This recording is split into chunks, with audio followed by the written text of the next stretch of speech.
Good Saturday afternoon from the beautiful East Etowah. I am Pat, real man of genius, and after fighting with probably, I guess, 48 hours worth of rain, I have came out to shoot today. Now, what I brought out today are just the basic guns. I'm doing a video about what I would call, or many would call, our pawn shop guns. They're the $100 and $200 and $300 firearms that are just no longer trendy. But we've all spent thousands and thousands of rounds shooting them. We've probably dispensed hundreds of pounds of lead from them. And instead of fooling with these latest new firearms, with the latest new trends and the latest new optics and all the new cartridges, and we'll get back to something basic, you know, where we all cut our teeth. So let's go ahead and take a look at the couple that I brought with me today. Today's video, I brought out just a 22 and a 12 gauge. These are both pawn shop guns. I gave $100 for this old Remington 550. I dated it on the barrel there. I do believe that DWW means 1954 sometime. So it's about 64 years old. Just no longer desirable. Doesn't have a stitching of bluing left. I think it's got all the bluing left is a ghost of yesteryears past. But the little rifle's fun. It shoots shorts, long rifle. And when I can find shorts, I actually enjoy to shoot the shorts. But I've brought some long rifle, some other long rifle, and of course some shorts. This dude, when you load it up, it holds 19 rounds of the shorts in that magazine tube. And they're fun to shoot. Hardly any noise, you don't need any hearing protection, just plink around with it. And this right here is an old Ward Westernfield 12 gauge. This is the SB620. And this thing actually, from what I collect on the internet, is a John Browning design, and it's a takedown design, and I'm going to demonstrate that now. This is the 12 gauge. This is the Ward Westernfield SB620. This one would have originally been a longer barrel, but somebody sawed it off so long ago that you just can't tell it. But what is neat about this, like I said, according to the internet, this is supposed to be a John Browning design, and I love it. This is what sold it to me. Right here, it's knurled, no tools. Watch that little block come forward. Drop it down. Once that slide releases, you pull it forward. Now think, backpack gun. Think really easy cleaning. Think really easy cleaning. This whole thing just goes right back together. You can see those locking lugs right there. Corresponds with the inside of the receiver. It slides back together. You drop your slide back in, engage it right here at the knurls. You give her a twist.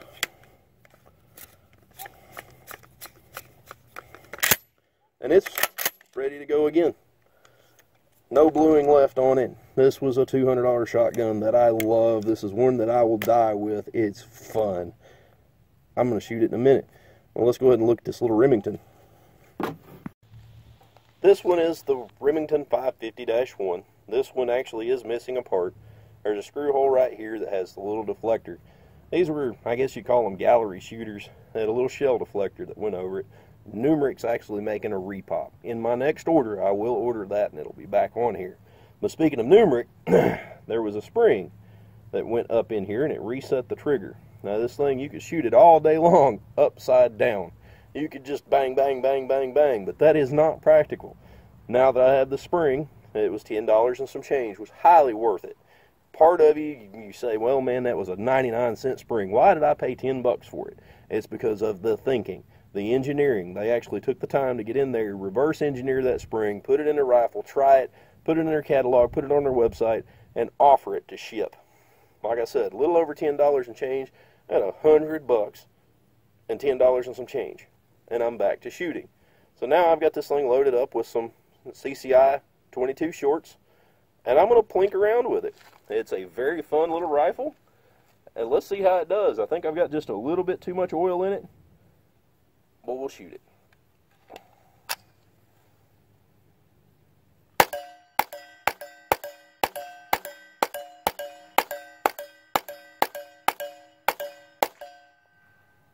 That one was reduced power, and that was the last one. That actually did really well. So now I'm going to load this one up out of my pocket. I put some of those Winchester power points in my pocket.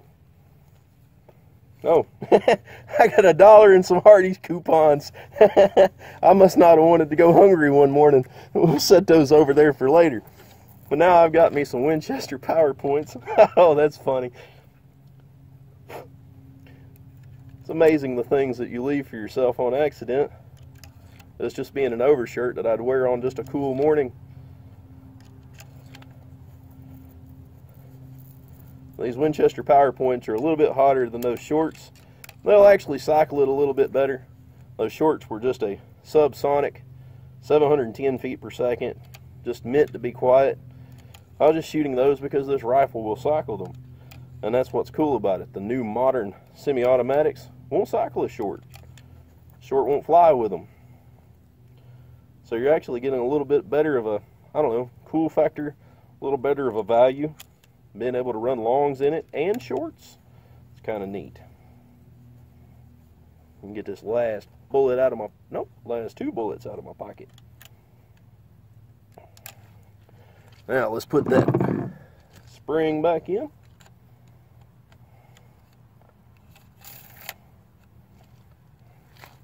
Go back to town.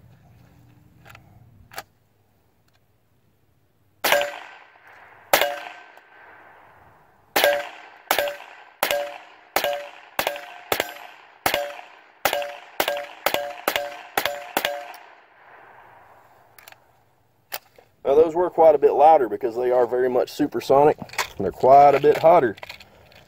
I'm going to go ahead and load this thing up with some of the CCIs. Better take that magazine tube out first before I get my hands full of shells.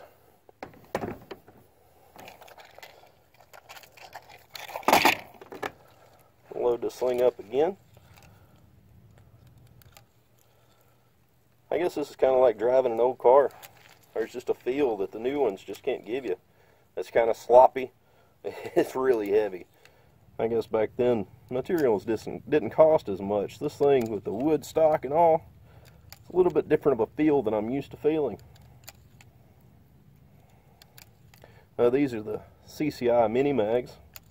I enjoy shooting these. I actually like to shoot these at a longer range. This is just a demonstration video. I've got a small silhouette sitting right there.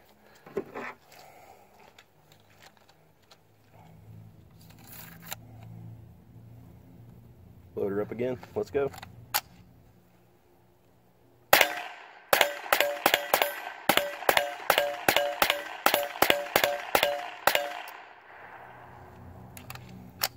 "64 years old, and I'd shoot it just over a new one." Well, let's go ahead and get ready for the 12 gauge. I'm going to shoot the old Ward.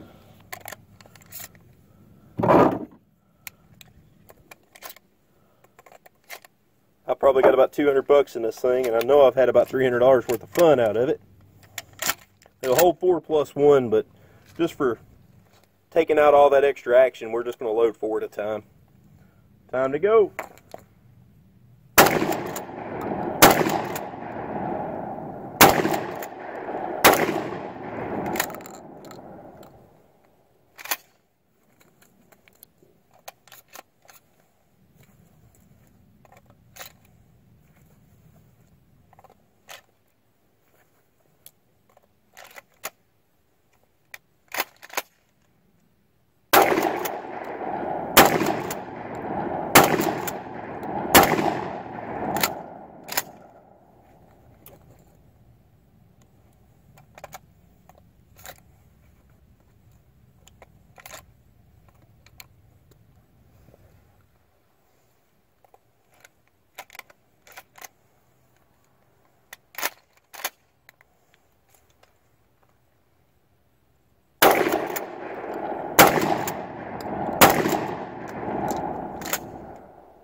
Fun old shotgun.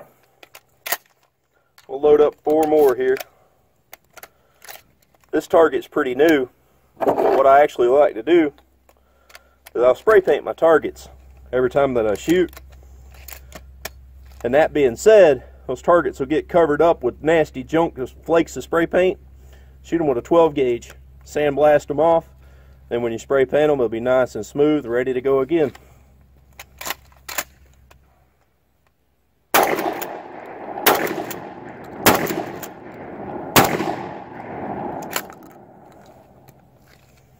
And that'll conclude today's video. We'll let these guns cool off a little bit, carry them to the house, and then it's time to go do some Christmas activities with family. I think it's going to be a really good remainder of the day.